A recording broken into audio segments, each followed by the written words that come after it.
एक बार हस्तिनापुर नरेश दुष्यंत आखेट खेलने वन में गए। जिस वन में वे शिकार के लिए गए थे उसी वन में कर्णव ऋषि का आश्रम था। कर्णव ऋषि के दर्शन करने के लिए महाराज दुष्यंत उनके आश्रम पहुंच गए।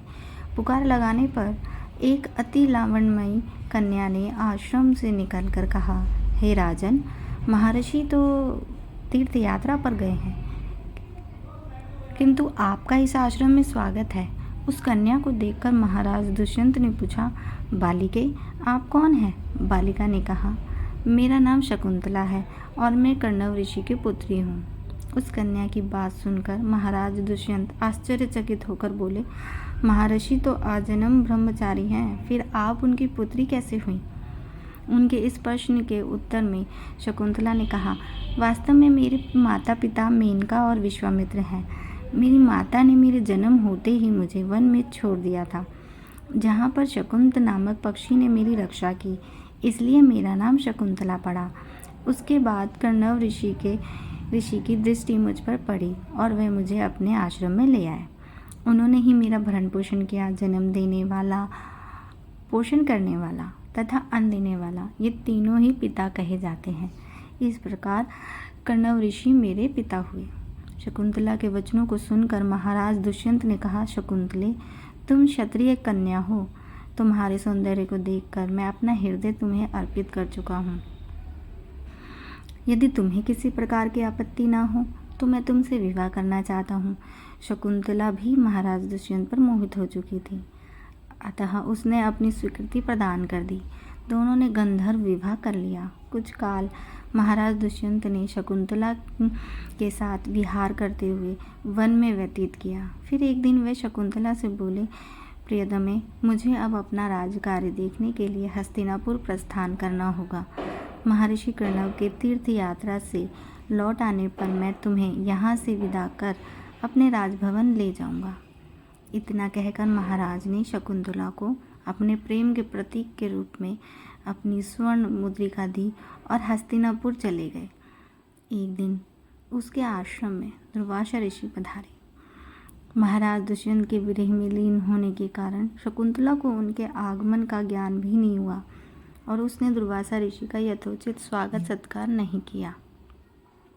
दुर्वासा ऋषि ने इसे अपना अपमान समझा और क्रोधित होकर बोले, बालिके, मैं तुझे श्राप देता हूँ कि जिस किसी के ध्यान में लीन होकर तूने मेरा निरादर किया है वह तुझे भूल जाएगा। दुर्वासा ऋषि के शाप को सुनकर शकुंतला का ध्यान टूटा और वह उनके चरणों में गिरकर क्षमा प्रार्थना करने लगी। शकुंतला के क्षमा प्रार्थना से द्रवित होकर दुर्वासा ऋषि ने कहा, अच्छा, यदि तेरे पास उसका कोई प्रेम चिन्ह होगा तो उस चिन्ह को देख उसे तेरी स्मृति हो जाएगी। महाराज दुष्यंत के साथ होने से शकुंतला गर्भवती हो गई थी। कुछ काल पश्चात कर्णव ऋषि तीर्थ यात्रा से लौटे। तब शकुंतला ने उन्हें महाराज दुष्यंत के साथ अपने गंधर्व विवाह के विषय में बताया। इस पर महर्षि कर्णव ने कहा, पुत्री, विवाहित कन्या का पिता के घर में रहना उचित नहीं है। अब तेरे पति का घर ही तेरा घर है। इतना कहकर महर्षि ने शकुंतला को अपने शिष्यों के साथ हस्तिनापुर भिजवा दिया। मार्ग में एक सरोवर में आचमन करते समय महाराज दुष्यंत की दी हुई शकुंतला की अंगूठी, जो कि प्रेम चिन्ह थी, सरोवर में ही गिर गई। उस अंगूठी को एक मछली निगल गई। महाराज दुष्यंत के पास पहुंचकर कर्णव ऋषि के शिष्यों ने शकुंतला को उनके सामने खड़ी कर के कहा, महाराज, शकुंतला आपकी पत्नी है, आप इसे स्वीकार करें। महाराज ने दुर्वासा ऋषि के शाप के कारण शकुंतला को विस्मृत कर चुके थे, अतः उन्होंने शकुंतला को स्वीकार नहीं किया और उस पर उल्टा होने का लांछन लगाने लगे। शकुंतला का अपमान होते ही आकाश में जोरों की बिजली कड़क उठी और सबके सामने उसकी माता मेनका उसे उठा ले गई। जिस मछली ने शकुंतला की अंगूठी को निगल लिया था, एक दिन वह एक मछुआरे के जाल में आ फंसी। जब मछुआरे ने उसे काटा तो उसके पेट में से अंगूठी निकली। मछुआरे ने उस अंगूठी को महाराज दुष्यंत के पास भेंट के रूप में भेज दिया। अंगूठी को देखते ही महाराज को शकुंतला का स्मरण हो आया और वे अपने कृत्य पर पश्चाताप करने लगे। महाराज ने शकुंतला को बहुत ढूंढवाया किंतु उसका पता नहीं चला।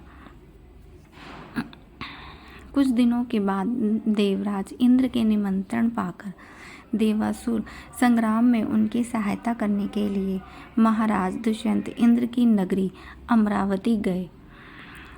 संग्राम में विजय प्राप्त करने के पश्चात जब वे आकाश मार्ग से हस्तिनापुर लौट रहे थे तो मार्ग में उन्हें कश्यप ऋषि का आश्रम दृष्टिगत हुआ। उनके दर्शनों के लिए वे वहां रुक गए। आश्रम में एक सुंदर बालक एक भयंकर सिंह के साथ खेल रहा था। मेनका ने शकुंतला को कश्यप ऋषि के पास लाकर छोड़ दिया था। वह बालक को